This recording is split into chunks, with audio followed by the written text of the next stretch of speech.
పై చదువుల కోసం అమెరికాకి వెళ్ళినటువంటి ఇద్దరు యువతులు అక్కడ దొంగతనం చేస్తూ పోలీసులకు దొరికారు. షాప్ లిఫ్టింగ్ చేయడం వల్ల ఆ ఇద్దరు యువతుల్ని అమెరికా పోలీసులు అరెస్ట్ చేశారు. కొన్ని సామాన్లు కొని కొన్నిటికి మాత్రమే బిల్ పే చేసి మరికొన్ని వాటికి బిల్ పే చేయకుండా దొంగతనం చేశారు అనేటువంటి నెపంతో వారిద్దరిని అమెరికా పోలీసులు అరెస్ట్ చేసినటువంటి నేపథ్యంలో ఈ అంశానికి సంబంధించి మనతో మాట్లాడేందుకు ప్రముఖ సినీ క్రిటిక్ దాసరి విజ్ఞాన్ మనతో ఉన్నారు. విజ్ఞాన్ గారితో మాట్లాడదాం. విజ్ఞాన్ గారు హాయ్. నమస్తే. ఇద్దరు తెలుగు అమ్మాయిలు అమెరికాలో దొంగతనం చేస్తూ పోలీసులకు పట్టుబడ్డారు. అసలు ఏంటి, వాళ్ళు ఎందుకు దొంగతనం చేయాల్సి వచ్చింది?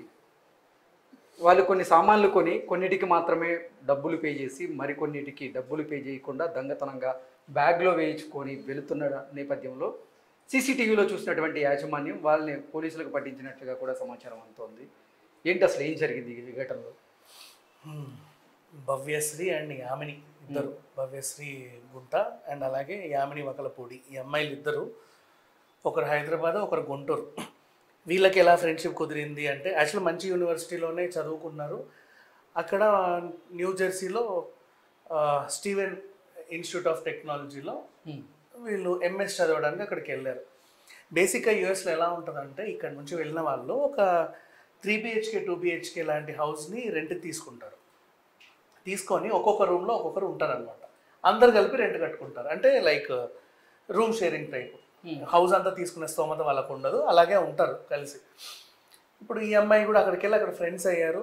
వీళ్ళకి ఏదో చిన్న గ్రోసరీ కావాల్సి వచ్చింది. సరదాగా అక్కడ 900 మాడిసన్ స్ట్రీట్లో ఉన్నటువంటి మన ఈ గ్రోసరీ స్టోర్కి వెళ్ళారు హోంబోకెన్లో. ఇప్పుడు అసలు విషయం చూస్తే మన సూపర్ మార్కెట్స్ ఎలా ఉంటాయంటే మనం షాపింగ్ చేసేది 10 నిమిషాలే అయినా అరగంట సేపు బిల్లు కోసం లైన్లో నిలబడాలి.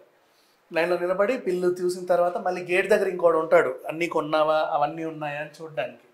తర్వాత దానికి స్టాంప్ వేసి వాడు బయటికి పంపిస్తాడు.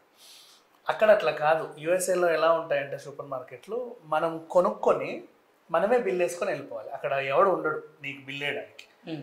అంటే వీళ్ళు ఏం చేశారు అంటే నువ్వు 10 రకాల సామాన్లు కొన్నావు అనుకో, స్కాన్ చేయాలి. అక్కడ స్కాన్ చేస్తే నిర్ణీత అమౌంట్ వస్తుంది. దాన్ని అక్కడ పే చేసేసి కట్టుకొని వెళ్ళిపోవాలి. ఇదంతా ఒక సీసీటీవీలో ఎవడో ఎక్కడి నుంచో చూస్తూ ఉంటాడో, అట్లా జరిగే అవకాశం ఉండదు.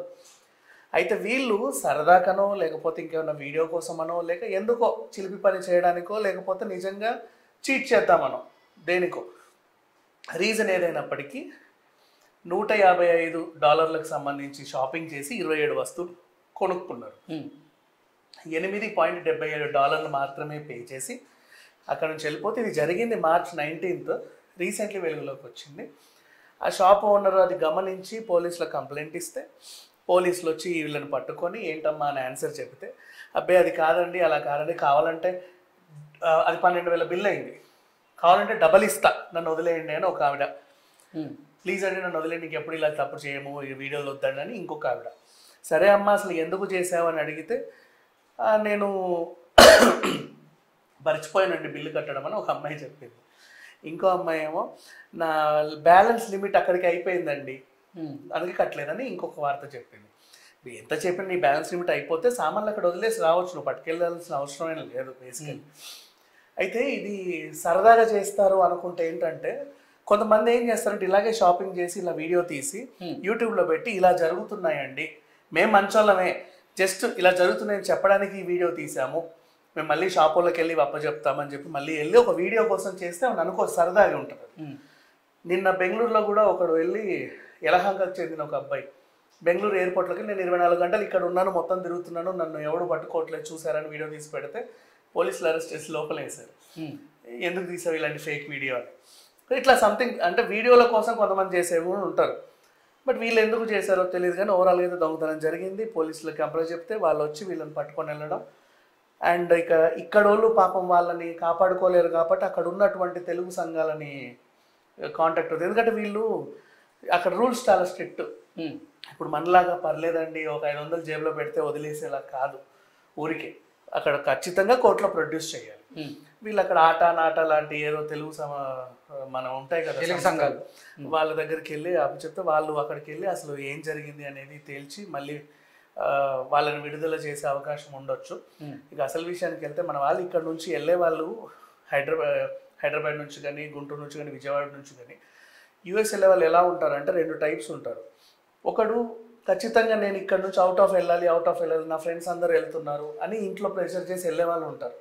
మా వాడిని పంపించేసామండి, మా అమ్మాయిని కూడా పంపించేసామండి అని చెప్తాడు. నీ వాడు ఇంకెళ్ళలేదా అని అడిగితే నామూషి వీళ్ళకి ఖచ్చితంగా వీడిని తోలాలి. అంటే వీడు అక్కడికి వెళ్ళి వీడు చదవగలడాలి, ఇక్కడ ఉండే ఎలగబెట్టేది ఏం లేదు. బేసికల్లీ డబ్బు ఉంది కాబట్టి ఏదో రకంగా తీసుకెళ్ళి అక్కడ పడేస్తారు, బాగానే ఉంది. ఇప్పుడు అక్కడ వాళ్ళకి ఏంటంటే వీళ్ళు పంపే అమౌంట్ సరిపోక వాళ్ళ అవసరాలు వాళ్ళు తీర్చుకోలేక కొంతమంది ఇప్పుడు ఏంటంటే నామూషి లేని వాళ్ళు ఏం చేస్తారంటే అక్కడ గంటకో 2 గంటలకో జాబులు చేసుకుంటా వ్యవహారాన్ని నడుపుకుంటుంటారు. ఇప్పుడు మనకంటే daily wages, weekly wages, monthly wages ఉన్నట్టు అక్కడ గంటకు పేమెంట్ ఉంటుంది. సో హవర్లీ ఏదో పని చేసుకుంటూ బతికేస్తారు. నామూషి ఫీల్ అవ్వరు వాళ్ళు. కొంతమంది ఏం చేస్తారంటే అవసరాలు తీరాలి, చిల్లర లేవు, చిల్లర కాపాడుకోవాలి. ఇంటి దగ్గర నుంచే మళ్ళీ ఇప్పట్లో వచ్చే అవకాశం లేదు. అవి వచ్చేంత వరకు నా అయిపోయిన షాంపూ, నా అయిపోయిన సబ్బు నేను ఏదో చేసుకోవాలి, నేనే కొనుక్కోవాలి. సో ఖచ్చితంగా ఏం చేస్తారంటే ఇక్కడ గ్రోసరీ స్టోర్లు మనకి హైదరాబాద్ లాగా కాదు కదా, మనమేగా బిల్లు కట్టుకునేది, వెళ్ళేసి 2కి కట్టేసి మిగతా అన్ని తెచ్చేసుకుందాం అనుకున్నారు. కానీ అది బోల్తా కొట్టి వీళ్ళ వల్ల అవ్వాల. ఇంకా అసలు విషయానికి వెళ్తే ఇప్పుడే వీళ్ళని చూసి తెలుగులో పరువు తీశారు, అది చేశారు, ఇది చేశారు అని రాస్తున్నారు. కానీ 2015లో ఒక ఇద్దరు లేడీలు మళ్ళీ అక్కడ ఏది మన వాల్మార్ట్లో, అమెరికా టెన్నెస్సీ వాల్మార్ట్లో ఒక 3.5 లక్షల విలువైన వస్తువులు కాజేశారు. అవి ఏంటబ్బా అని ఆలోచిస్తే, అంటే అమెరికా డాలర్లో 4,500, మన కరెన్సీలో కొంచెం ఎక్కువ. ఏంటా వస్తువులు అంటే 155 రేజర్లు, షేవింగ్ రేజర్లు, అవి దొంగతనం చేశారు అనమాట.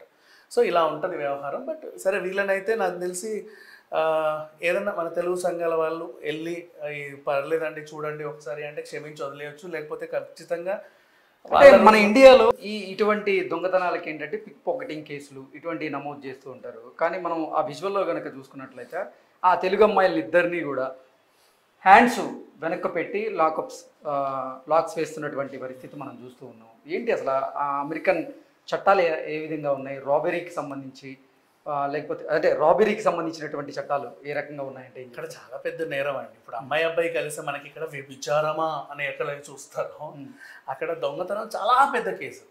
నువ్వు ఎవరన్నా మోసం చేసినా ఏమైనా చేసినా అక్కడ చాలా క్రిటికల్గా ఉంటాయి సిచ్యువేషన్లు. పైగా దొంగన అంటే వాళ్ళు అసలు ఒక రకంగా చూస్తారు. అంటే వాళ్ళు చేసింది చాలా చిన్న తప్పు అని మనకు అనిపిస్తుంది. కానీ అక్కడ చట్టం ఏంటంటే నువ్వు పిన్నీస్ దొంగతనం చేసినా, రబ్బర్ బ్యాండ్ దొంగతనం చేసినా, బంగారం దొంగతనం చేసినా దొంగతనం కిందికే వస్తుంది. సో దాన్ని వాళ్ళు అలాగే పరిగణిస్తారు. వీళ్ళు చెప్పుకుంటే రీజన్స్ ఏమైనా చెప్పుకొని బయటికి రావచ్చు. ఏంటి వాళ్ళకి ఎటువంటి శిక్ష పడే అవకాశం ఉంది? శిక్షలు అంటే లేదు, మన తెలుగు సంఘాలు వాళ్ళు ఉంటారు కాబట్టి. ఈవెన్ ఇప్పుడు అమెరికా సో కొంచెం వాళ్ళు ఏదో సర్ది చెప్పి కొంచెం ఇంకోసారి చేయరండి అని ఏదో చెప్పి తీసుకొచ్చే అవకాశం అయితే ఉంటుంది. మరి అంటే ఇది ఎట్లాంటిదంటే వాళ్ళు తీవ్రంగా తీసుకుంటే పాస్పోర్ట్లు క్యాన్సిల్ చేస్తారు. ఇంకోసారి నువ్వు యూఎస్కి వెళ్ళాల్సిన అవసరం ఉండదు. అంత సీరియస్ కేసు. అంటే వీడు బయట దేశం నుంచి వచ్చి ఇక్కడ దొంగతనాలు చేస్తున్నారంటే ఎందుకు ఊరుకుంటారు? సో అట్లా ఇన్ కేస్ అంటే క్యాన్సిల్ అవ్వదులే. వీళ్ళు వెళ్ళింది కూడా ఎప్పుడు 2023లో వెళ్ళారు. మొన్నే 6 నెలలు కాల వీళ్ళు వెళ్ళి. 6 నెలల క్రితమే వెళ్ళి అక్కడ యూనివర్సిటీలో ఏదో చదువుతున్నారు. ఇప్పుడు జస్ట్ అట్లా చేతివాటం ప్రదర్శించారు అంతే. సో క్షమిస్తారని అనుకుంటున్నాను. Okay, thank you so much.